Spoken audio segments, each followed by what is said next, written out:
உங்க பேரு தேவானா தானே? ஆமாங்க. இப்போ உங்க புருஷன் என்ன செஞ்சிட்டு இருக்காரு? இல்லைங்க. இல்லைங்கன்னா? இல்லைங்கன்னா இல்லைங்கன்னு தான் அர்த்தம். ஆமாங்கன்னா அர்த்தம். அது சரிம்மா, இல்லைங்கன்னா வீட்டுல இல்லையா ஊர்ல இல்லையான்னு கேக்குறேன். உலகத்திலேயே இல்லைங்க. ஆமா, புருஷன் இல்லைங்கிறீங்க, பூ வச்சிருக்கீங்க, பொட்டு வச்சிருக்கீங்க. அது என் கொள்கைங்க. கோர்ட்டுக்கு என்னத்துக்கு தெரியணும்?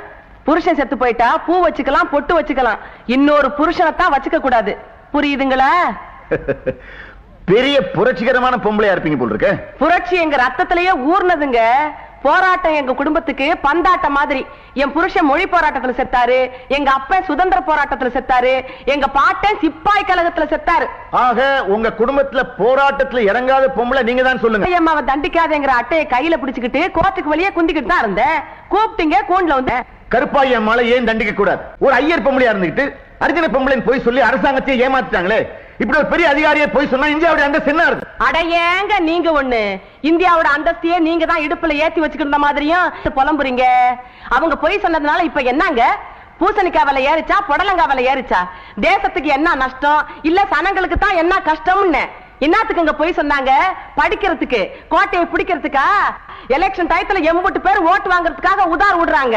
எனக்கு ஓட்டு போடுங்க, உங்க வீட்டு பைப்ல எல்லாம் பாயாசமா ஊத்தும், பன்னிக்குட்டி எல்லாம் கண்ணுக்குட்டியா மாறும், மொட்டை தலையில முடி முளைக்கும், சொட்ட தலையில செடி முளைக்கும், அப்படி இப்படின்னு அளந்து விடுறாங்க.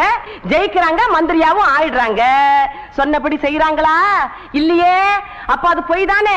உடனே உங்க சட்டம் அவங்கள பார்த்து, ஐயா நீ பொய் சொல்லி பதவிக்கு வந்துட்ட, அதனால இனிமே நீ மந்திரி இல்ல, எந்திரி அப்படின்னு சொல்லணும். சொல்லுதா? உங்களை மாதிரி ஜனங்க தானே சாதாரண மனுஷங்களை மந்திரி ஆக்குறீங்க. அப்புறம் நீங்களே எப்படி சலிச்சிட்டா இப்படி? அடாடாடா ஐயா, இப்ப சொன்னீங்களே, இது 100க்கு 100 கரெக்ட்டுங்க.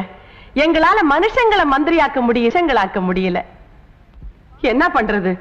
மாமியா உடைச்சா மஞ்சட்டி, மருமக உடைச்சா பொஞ்சட்டின்னு உங்களை மாதிரி ஆளுங்கள்லாம் பெரிய பெரிய தலைவருங்க போய் சொன்னா மட்டும் கண்டுக்காம விட்டுடுறீங்க. எங்க அம்மா மாதிரி அதிகாரிங்க போய் சொன்னா தாட்டு புட்டு தஞ்சாவூர் ரோட்டுன்னு குதிக்கிறீங்க. நீங்க ஏன் கருப்பாயி அம்மாளுக்கு இவ்வளவு பெரிய வக்காலத்து வாங்கி பேசுறீங்கன்னு எனக்கு இப்பதான் புரியுது. அவங்கள தண்டிச்சு இன்றைக்கு வரைக்கும் அவங்க சேர்த்து வச்சிருக்கிற சொத்தை பறிமுதல் செஞ்சா உங்க மகனுக்கு ஒரு தவிட்டு பான கொடுங்க. ஏன்னா அவங்க தான் உங்க மகனை தத்தெடுத்துருக்காங்க. இப்படி எல்லாம் பொடி வச்சு பேசுனீங்க, அப்புறம் என் வாயில நல்லாவே வந்துரும். கோடி கோடியா கொட்டி கொடுத்தாலும் நான் பெத்தெடுத்த மகனை இன்னொருத்தர் தத்தெடுக்க விட மாட்டேயா. என் மகன் சடதான், சப்பானிதான், முதுக சுத்தி மூக்க தொடர முட்டா பையதான். இருந்தாலும் காக்கைக்கு தன் குஞ்சு பொன் குஞ்சு. சொன்னீங்களே ஒரு வார்த்தை, சொத்துக்காகவே தத்து கொடுத்தேன்னு. இந்த இடத்துல சுருக்குன்னு தச்சிருச்சியா.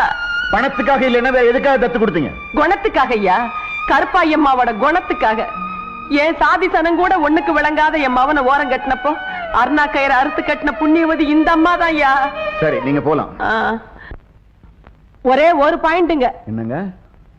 எந்த தொழிலுக்கு போனாலும் அரசாங்கத்துல என்ன சாதின்னு கேக்குறாங்களே.